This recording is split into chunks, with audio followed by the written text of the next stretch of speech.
I think it's about time to kick off. We're just 2 minutes past and got quite a few people that are ready to dive into today's topic. I'll introduce myself first. My name is Rowan. I am part of the solutions team here at EdApp, based in Melbourne, down under, and working with many different partners all over APAC to launch programs, including programs in China as well. We've got Phoebe Dunstan with us. Phoebe, say hi. Hey, how's it going? Phoebe's going to help sound out some questions that come through on the chat. Obviously, if you've joined these webinars before, we like to make them as interactive as possible. We've also got Joyce from our customer success team here as well to help with the questions. Hey, Joyce. Hi, everyone. How's your day? Hello. It's been great. Awesome. Wonderful. Good to hear. Well, let's get into it. Today, we're talking about expanding your training program into China. Some of you may be joining from China, so that's amazing. And then obviously launching programs locally is of key interest as well. But if you're located in other parts of APAC or broader in the globe, we're here to help. EdApp is very well known across the globe for supporting some of the world's most aspirational brands launch into China. We've got some of the logos here, some of the partners that we support, and certainly for many of these brands, and including, potentially all brands nowadays that have global reach, China is obviously a key proposition for any sort of business growth and represents a fantastic opportunity. So taking the training programs of these organizations and many others into the China market is key to the learning strategies of these organizations. Today, what we're going to dive into is how do we help them do that? How, if you're not of this scale, or even if you are, how can we help you launch into the China market and do so in a very seamless fashion? So talking about EdApp and how that EdApp solves that problem, obviously to date, reaching audiences in China has had some difficulties. And hearing from our customers, it's often something that is potentially put in the too hard basket. It's the China strategy for learning and development often sits outside of the core global strategy for training, because up to this point, it's presented quite a difficult thing to approach. But EdApp is here to help. So on this slide here, we talk about a few of the reasons why EdApp has made life easy for our customers. First and foremost, EdApp is a mobile-first platform, which represents a really amazing opportunity to actually reach audiences in China. And given the deep penetration of smartphone usage in that market, obviously you can talk to learners directly on their personal devices or company-assigned devices. The next point here is EdApp is app-based. So in addition to being available on every device via the web browser, it's also an app-based solution, and it's available in iOS and Android stores in China, which means that, audiences can choose the modality that suits them in order to engage with the content. Next up here, we talk about dedicated features, and further on in this webinar, we're going to spend a little bit more time with the sorts of features that make deploying into China an easy thing to achieve. And then lastly, obviously, if you're connecting with audiences abroad, you want to deeply engage them with the content.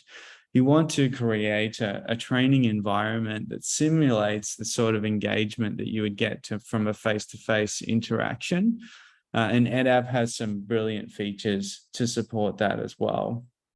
Before I get too carried away, Phoebe, obviously, anyone, if you have any questions feel free to let us know, and Phoebe and Joyce will help out with those and relay them to me.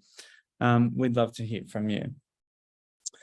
Okay, so before we get on to a specific use case, I just want to talk about the sorts of programs that we see on EdApp. Obviously, we saw some big logos just a second ago, a lot of them known for, consumer products or automotive, but we see all types of programs, whether it's workplace health and safety for hospitality, for example, safety onboarding inductions, if you're in kind of more high risk settings. Blended leadership programs is also a very common use case when talking about deployments abroad and locally. And then finally, when we talk about external audiences, this is often a bit of an aha moment for a lot of organizations that find EdApp. Because EdApp is so mobile friendly and it is so focused on app delivery, engaging external audiences and onboarding them seamlessly into your content represents a really brilliant opportunity. So a lot of organizations will come looking for EdApp to satisfy the training requirements for internal audiences, but quickly realize that it's a brilliant medium for supporting external partners. And, to think about different industries that use EdApp in this way, whether it's, consumer goods, electrical products, or like we depict on screen here in healthcare industries, the idea that, your products can be on the phones or in the pockets of your target audience is a really brilliant proposition. Let's jump ahead here. So what we want to do right now is just stop down and reflect on a bit of a case study. We picked out one of our customers, Dunhill, who many of you would probably know, a global fashion retailer in luxury goods. So rather than just hearing from me this whole webinar, what we wanted to do is give you some intel from Ben Nuttall, who's the global marketing manager for Dunhill. And we want to hear from him on what his experience has been like with EdApp in the China market. So let me just kick off a quick video here. So Dunhill is a British luxury menswear brand with a global and retail digital presence. It's led by the vision of our creative director, Mark Weston. We put immense value in our employees, prioritizing learning and development to ensure our teams have the best resources to succeed. We practice a blended learning approach at Dunhill, which covers everything from history, products, and selling skills. Dunhill introduced EdApp as the e-learning portion of our blended learning strategy. Mobile-first microlearning works perfectly for Dunhill, as engaging and interactive lessons can be easily deployed to hundreds of our retail team members in real time. In a fast-changing environment, our teams require a learning experience that is both modern, relevant, and caters to a wide range of learning styles.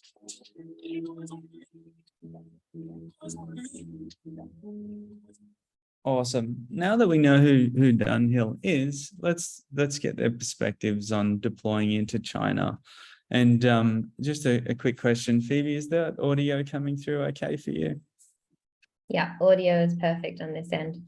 Okay, great. Thank you. EdApp is super easy to use. The platform is simple to navigate, and this resulted in a quick and seamless launch to our learners in a matter of weeks. As a global business, a problem we faced in the past was reaching various markets. Since EdApp is fully customizable, we are able to cater to each and every employee, which is highly valuable. EdApp's dynamic lesson templates also make content creation simple and varied, which enables us to continuously deliver the most up-to-date information in a format which doesn't feel repetitive.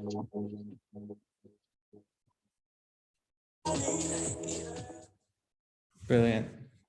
Okay, so let's dig in a little bit as to what we heard there from Ben. Obviously, we saw on screen some of the features of the platform and some of the ways in which you can deliver and visualize your content. Let's have a look at the sort of functions in the platform that can help you do that with your own programs. The very first feature to talk about when we talk about reaching audiences in China is obviously localization and translation of content. And this is one of the most exciting features of the platform. Every time I show a customer, it really does capture people's interest, the quick and easy nature of translating content. I'm going to show you a demo in just a second, but two important things to understand when we're talking about translation inside of EdApp. The first thing is that the app's interface, the menus, the navigation, the loading screens, the login screens, et cetera, all of those little elements throughout the platform that make up the user experience. This can be translated to about 25 different languages in the platform, including traditional and simplified Chinese. Beyond that, then we're talking about the content itself, your micro-learning training, your assessments, your spaced repetition, et cetera. There, we give you the ability to translate to over 100 different languages in the tool, which essentially makes up the entire navigation and content of the platform.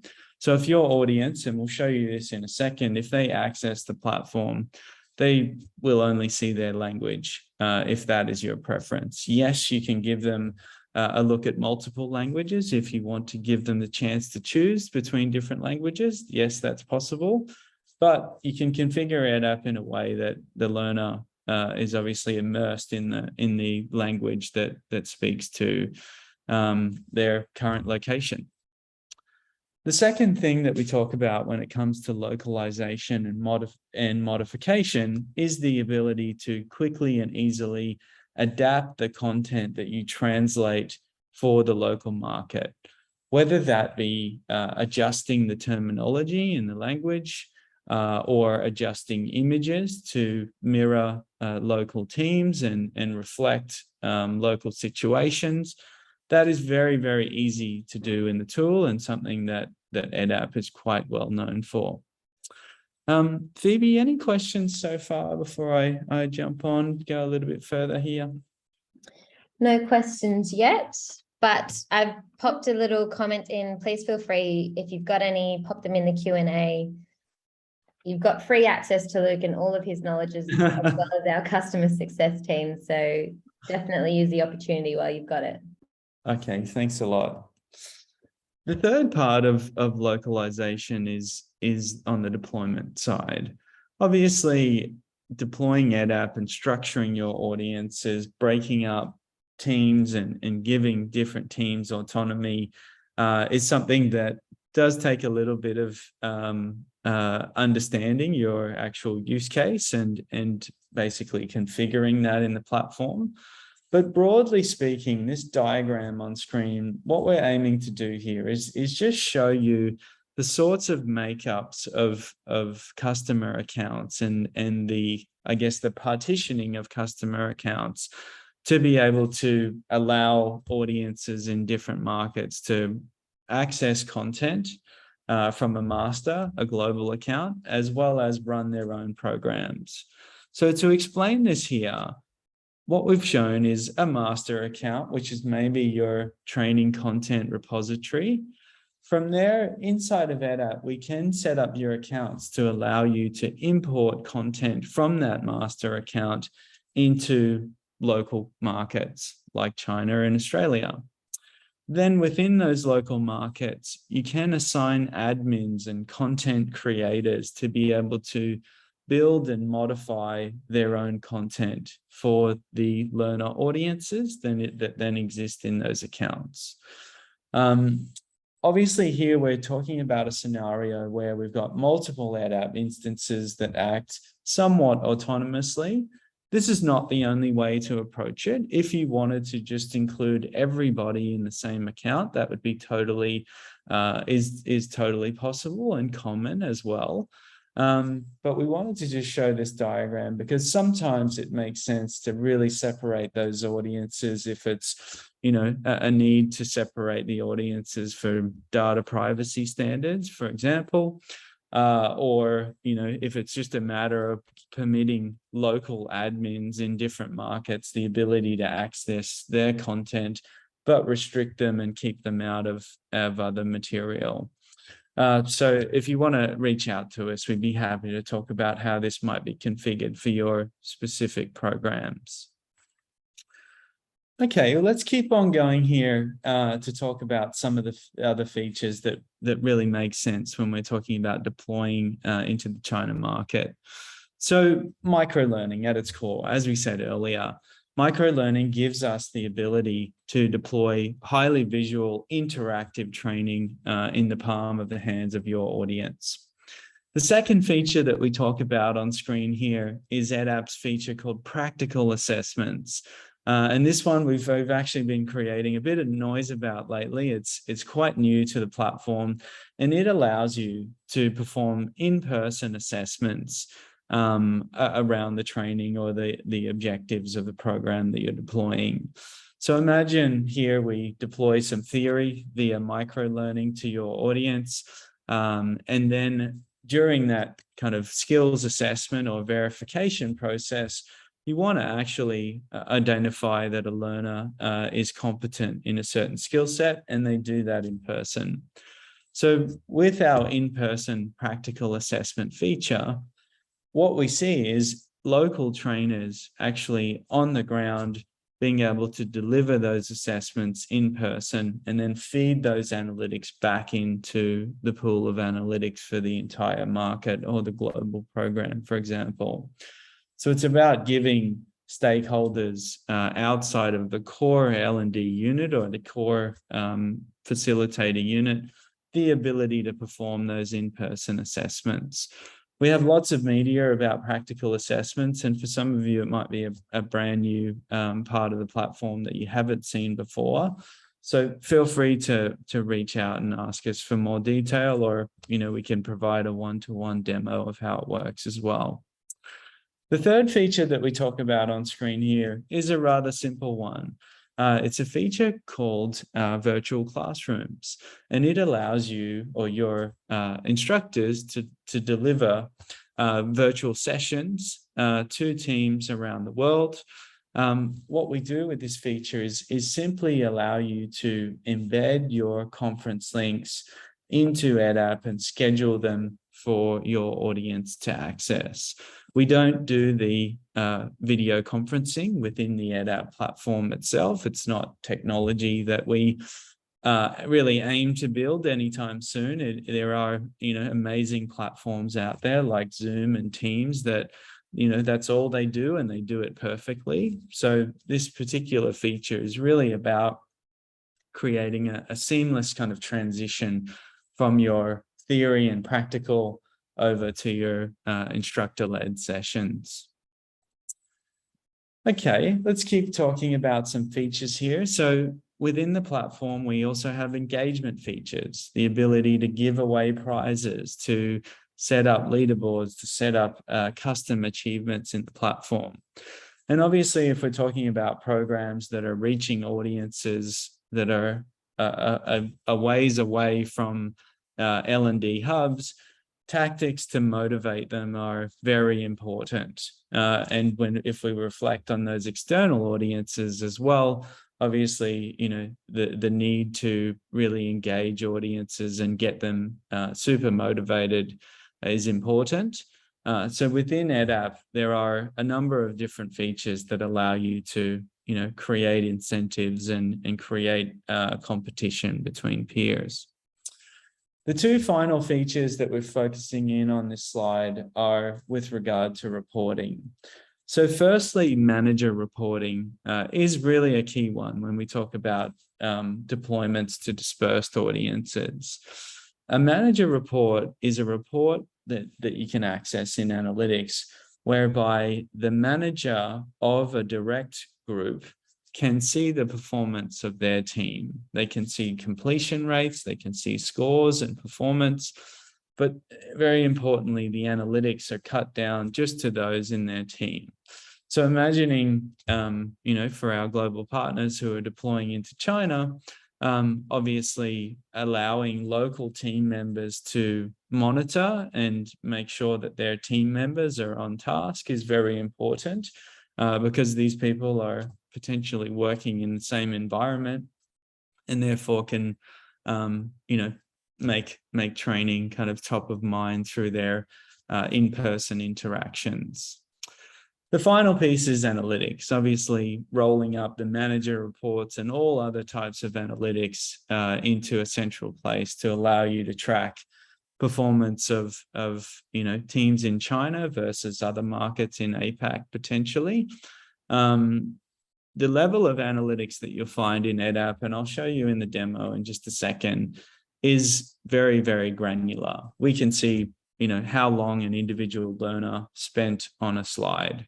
So you can go that far into the weeds if you like, but the most important stats and analytics that tend to be viewed are, performance stats of different groups against other groups, and checking compliance of individuals if you're talking about, health and safety programs. Look, we've just had a question come in. Can you Sure. translate practical assessments like you can with courses on EdApp? Absolutely. So that's a new addition to the platform. Practical assessments are really hot off the press in terms of a new feature release. And as with all of the features of the platform, whether you're thinking about custom achievements or certificates, we offer those translation features. So yeah, thanks for that question. Okay. The final feature that I wanted to talk about when it comes to reaching audiences in China is one called Rapid Refresh. Many of you would have heard of it before. It is really a dedicated quizzing feature enabling you to assess skills gaps really with very little input or administrative effort. I guess the importance of this feature and the reason why it is so heavily used by our global partners is the fact that, at any point in time, you can test knowledge of audiences that may be dispersed. Obviously, when you talk about programs that are quite varied and wide-reaching, the ability for central L&D teams to be able to understand knowledge across the organization and then potentially create remediative programs to answer those knowledge gaps is a really brilliant proposition. I'll show you where that is in the tool in just a second. I think we're almost there. The last point that I wanted to make in the slides here is about local support. And this is a question that I get on every call, basically. Can we support you to deploy across APAC? And that is an absolute yes. The team that are supporting our APAC customers are based in Sydney and also in the Philippines. But if you are deploying EdApp at a wide scale, you will be assigned a dedicated customer success manager. So one of the lovely people here or others in the team, and they can help you not only roll out your program, but strategize for how to get it in the hands of your audience. In addition to dedicated support in APAC, there's also a 24/5 live chat that you can access that is, really incredible support of team members that are super knowledgeable on the platform. So yeah, we're well versed when it comes to supporting customers across APAC and in China. Okay, so it's demo time. Hopefully everybody has, I guess, a big picture of how we support deployments in China. But let's get into the nitty-gritty of the platform and show you all of these things live. Any questions before I jump into this here, Phoebe? No, feel free to get started and jump right in. Okay, great. Let's do this. So hopefully as everyone's seeing my browser window here, what we're showing you is an EdApp demo account with a range of different content in it. Some of this content is product specific, this for example. Others are pieces of training from our library around health and safety. We've got a great product-specific example from D&G brand here, which is all a really beautiful example of some retail training. So we have a bit of a spectrum here to show you the sorts of content that you can produce or access from our library. Obviously, all of this content, except this course here, is authored in English. Let's have a look at one of the examples to have a look at the English version. And what I want to show you first in the demo is the translation feature, probably one of the most important features. So if we preview here, we can browse through what an EdApp lesson looks like.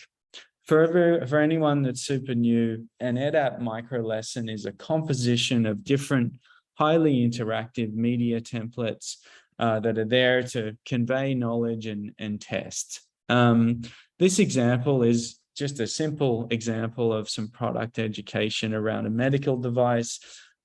This information was gathered from the web, so there's nothing sensitive here that we can't share with you today.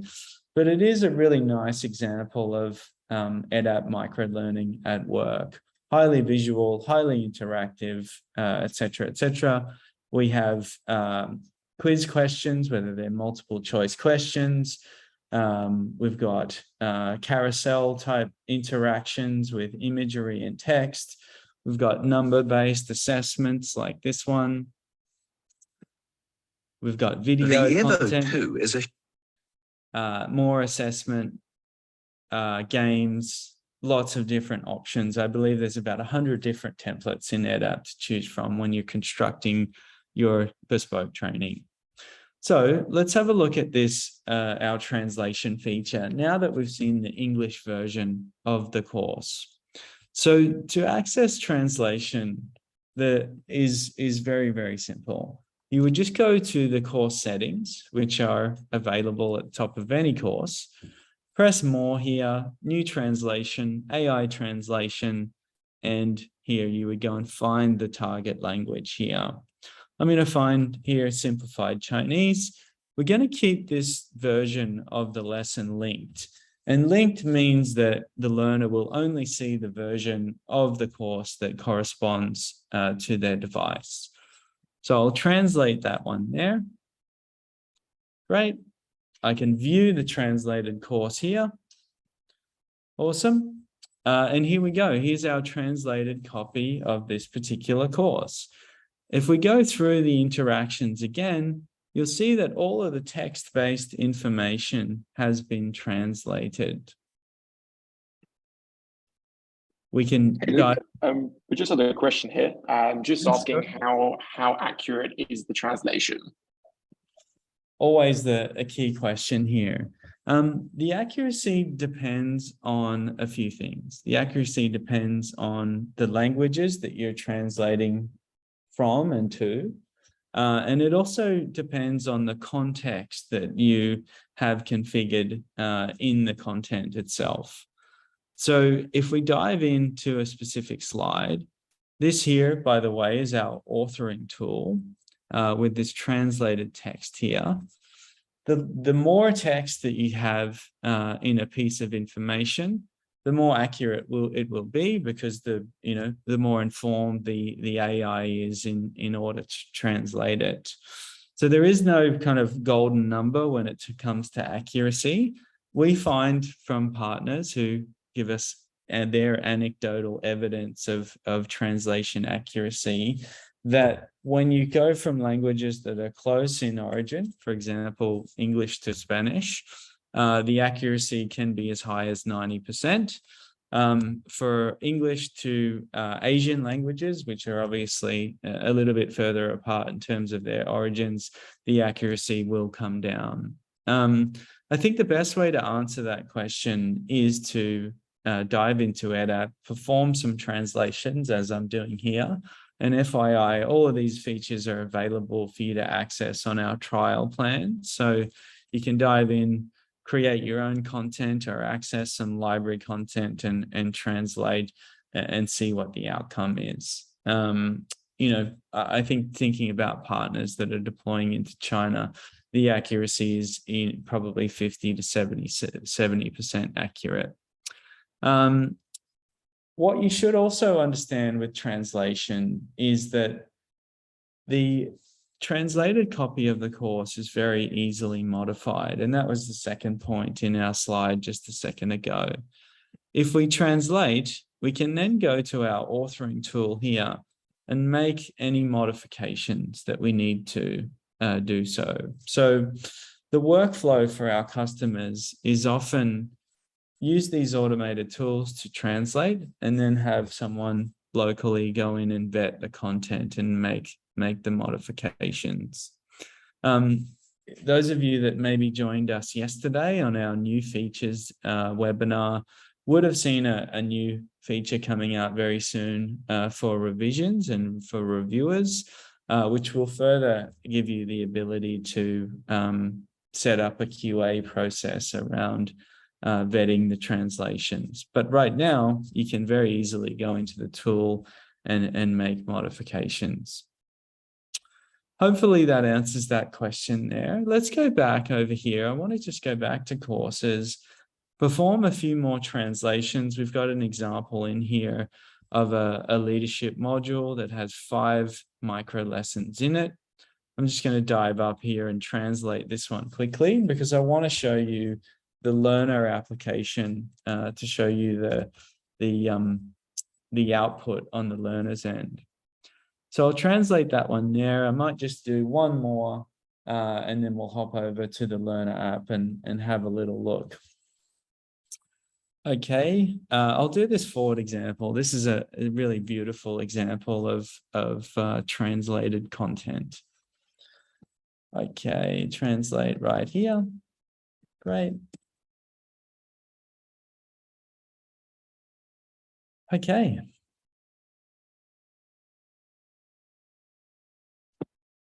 Close that one off.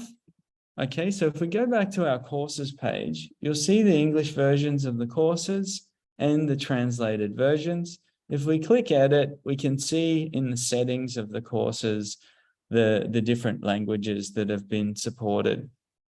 We can see here our practical assessment per the question earlier, translated as well.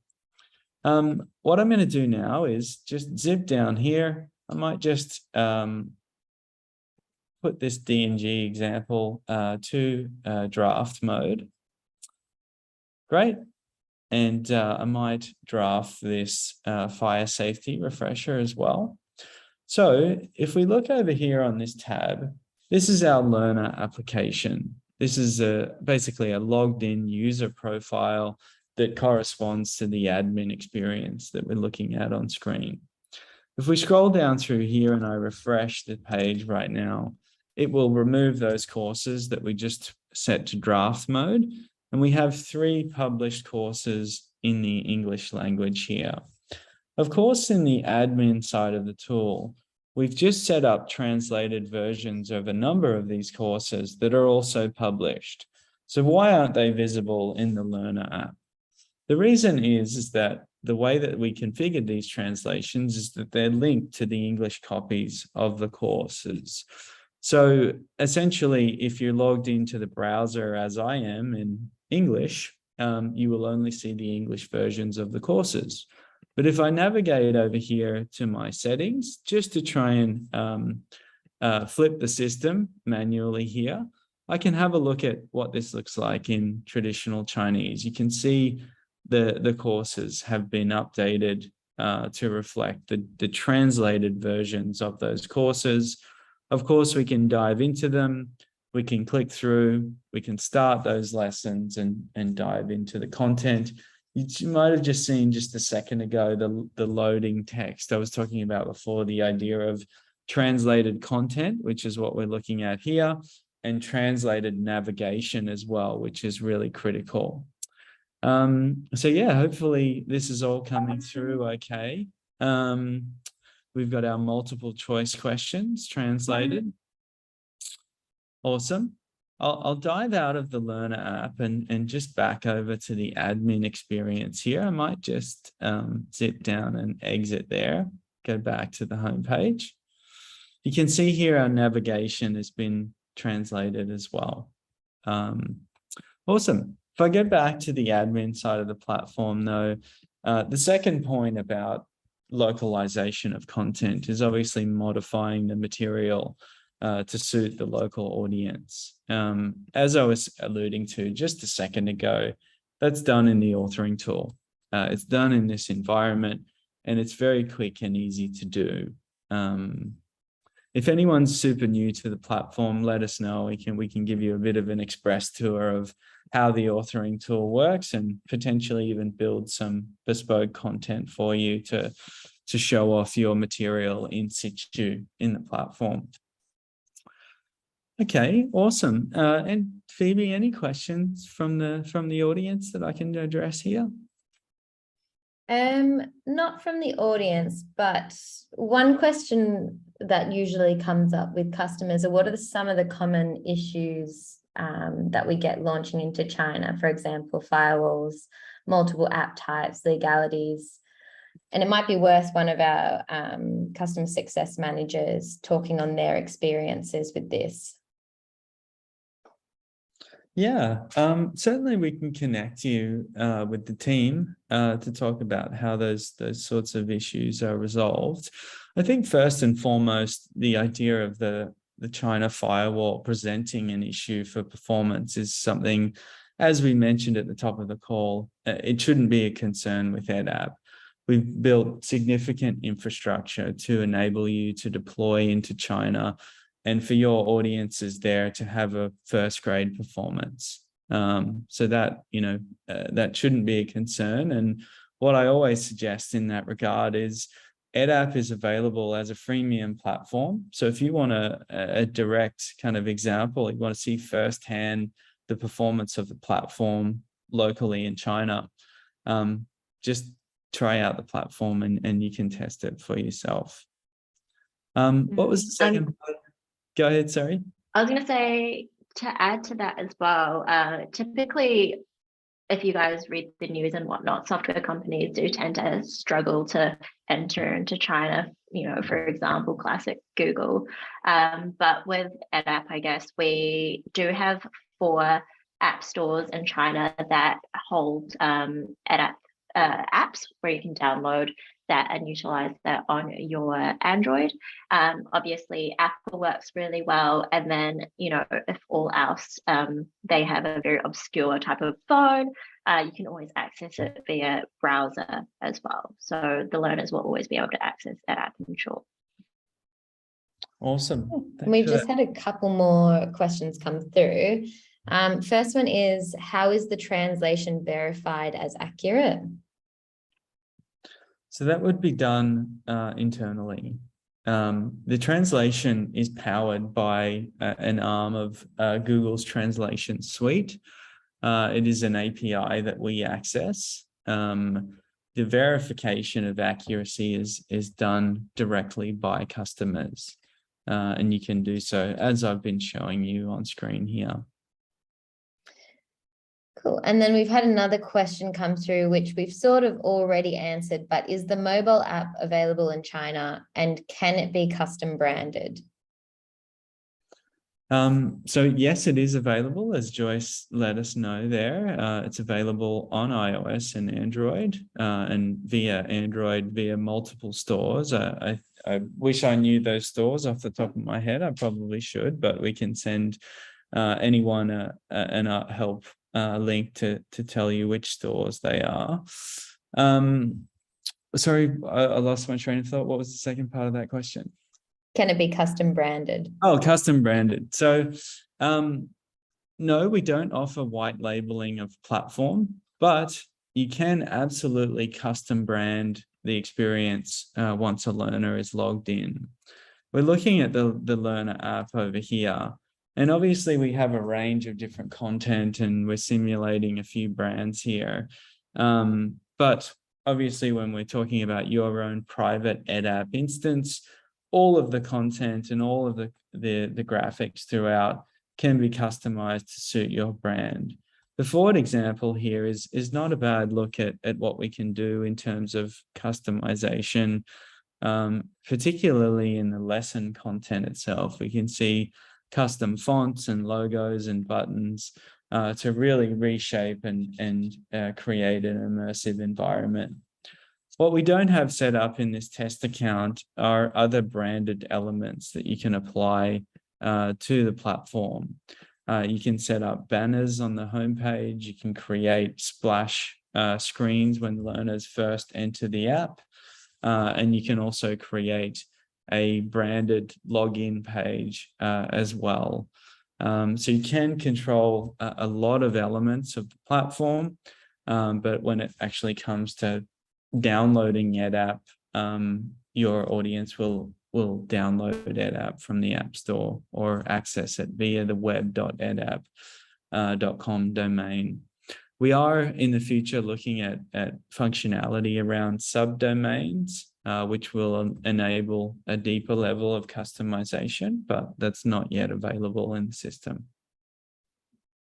Cool. And we've got one more question here. Can EdApp be integrated with MS 365? Yeah, absolutely. Obviously, what would you like to integrate is the first question I would ask there. But typically, configurations with Microsoft are single sign-on configuration is a very easy thing to set up. We can send you some technical guides on how to do that. Many organizations will also access the EdApp's public API in order to capture analytics data and process that in different ways. But I'm imagining here we're just talking about user provisioning and authentication, and that can either be done very easily via SSO or via the API as well. Yeah, typically, to echo what Luke says, how I usually see clients do it is they'll do it via single sign-on, and then they'll enable it in MS 365, and then you'll just have a little EdApp tile or button, and then they can click into that, and then it'll directly link you into the learners portal, and they'll already be signed in. Brilliant. Any other questions there, Phoebe? That's it for questions right now. Okay, wonderful. Well, wrapping up here, as we've said quite a few times, we're here to help. If any of you would like to take a deep dive into the system and find out a little bit more how these features work or talk about your programs, we'd love to connect with you. So you can see my email on screen there, or if for some reason you're up super early from the American region or from Europe, we've got a few emails there to connect with the team. It's been fantastic running through today's agenda with everybody. Hopefully you found it insightful. And yeah, we look forward to seeing you on the next webinar. Have a great day. Oh, we have one final raised hand here. I won't shut off the session just yet. Was there a question there?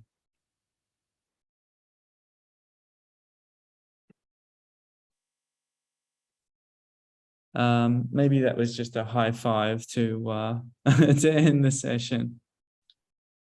I've got raised questions from Manuel and Joanne. One second, I might need to change the webinar settings so that we can answer verbal questions.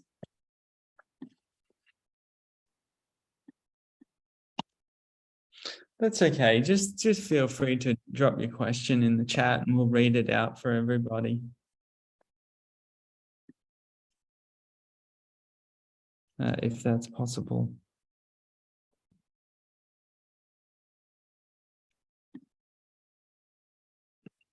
I've allowed you to unmute if you'd like to just ask your question. Feel free to do that.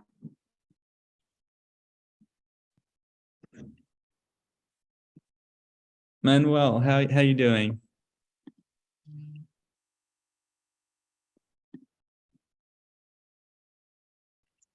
All the questions just come through. It's micro lessons. Is that the only choice of lesson type? Yeah, great question. Absolutely. We would normally talk about that in every other webinar, but we didn't touch on it today, but I can absolutely talk about it for you here. So the types of different learning events inside of EdApp are super varied. We've been talking about micro-learning here just to simplify I guess our description and our summary of features like translation and localization. But outside of the micro-learning itself, there are lots of different tactics that you can use to teach and assess your audience. Firstly, I would say that when we look at the micro lessons, yes, EdApp is a big advocate. We advocate for micro learning, so short, sharp, digestible training. But there is no limit to the length of a lesson. If you wanted to create a lesson that was half an hour long or even longer, you could absolutely do so in the platform. And sometimes content will demand a certain topic will demand a longer piece of content. We understand that. Really, when it comes to constructing a lesson, it's just a matter of putting together these different interactive templates, as we can see here, which can contain, of course, video as well, to build out your lesson. So it can be as short or as long as you like. Outside of micro-learning itself, we have the feature that I mentioned earlier called Rapid Refresh, which is just a pure quizzing feature. The way that it works, I can just simulate it super quickly. The way that Rapid Refresh works is by uploading your questions to a spreadsheet that will then create a quiz in the platform. I'll do it here for everybody. I know that we're running over time here, but I just want to show you. So basically, you would pop your questions into the spreadsheet here. Questions answered, nominated correct answer. What is the takeaway? Save that one here. And then if we go back, I might just find that particular spreadsheet on my desktop right here. We can load that into the tool and upload. And here we go. We've got our Rapid Refresh quiz now live. So this is just a list of quiz questions. It doesn't have any knowledge transfer content in it. Of course, you can brand that and reshape it as we were doing with the micro-learning itself. The third interaction or feature to talk about in terms of content delivery would be Brain Boost. Brain Boost is a feature that lives inside of the platform, and I'll just upgrade this test account so that we can have a play with it. Brain Boost allows you to create ongoing refreshers that are automatically served to your audience when they complete the training. So what I'm doing here is basically enabling all of these different assessments inside of this demo example to qualify for Brain Boost. The way that the feature works is basically employs the methodology of spaced repetition, meaning that the learner will be delivered content in the future based upon their performance and the completion of material in the past. So if I complete this lesson and I answer a few questions wrong, the algorithm that underpins Brain Boost will repeat that content back to me until I have demonstrated that I understand. Super simple to set up, as I was showing you here. Outside of these three features, there's also features inside of EdApp for practical assessments. We can create examples of skills verification in the system. If I just jump into this forward example, we've got an example of a practical assessment right here. This is the translated version that we were talking about earlier. This obviously formally in English with different, yes, no interactions to verify different skill sets. We've got discussion features to allow learners to converse with one another. Unfortunately, I don't have these features set up for this demo, but as I mentioned before, we'd be happy to hop on a separate call and run you through them. hopefully that helps there. We'd love to chat further, so we'll reach out. Any other questions before we wrap up here? Yeah, Luke, we got one here. Can EdApp assist in converting existing SCORMs to run in the application? Absolutely. So many partners use EdApp to author their own content, and they would do so very easily in our authoring tool. But I would say that 50% of the audience, actually our customers, engage us to build micro-learning for them. I'm a bit tongue-tied here. So yeah, absolutely. If you wanted to send us one of your example SCORM files, we can produce a custom sample for you to show you what your material would look like in the EdApp environment.